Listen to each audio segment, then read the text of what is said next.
Now it's time to turn that same skill outwards. Understanding others works the same way.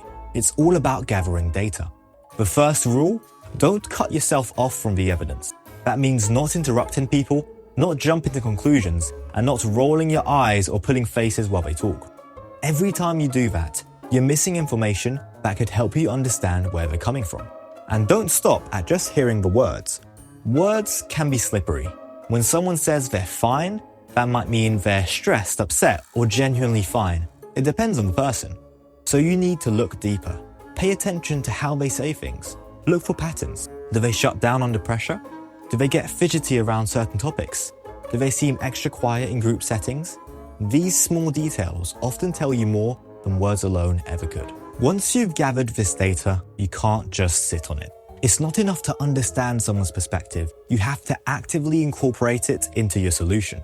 If someone is stressed about a deadline, don't just acknowledge it and move on. Factor it into the way you handle the situation.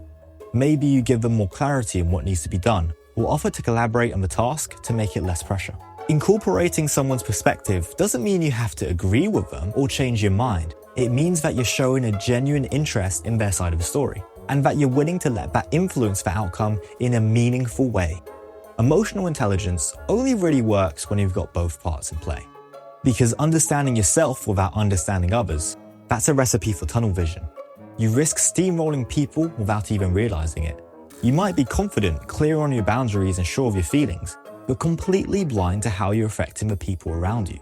And on the flip side, understanding others without understanding yourself, that's how you slip into people-pleasing. You end up bending over backwards to keep everyone else happy, even when it's making you stressed, resentful, or burnt out. The real power of emotional intelligence is in the balance. And sometimes, that balance means putting other people's needs ahead of your own, which, in a world obsessed with self-empowerment, can sound like a bad thing. But it's only a problem if you're doing it unconsciously, if you're giving too much without realizing why. When you make that choice deliberately, because it matters to you and because it brings you fulfillment, that's not weakness, that's control.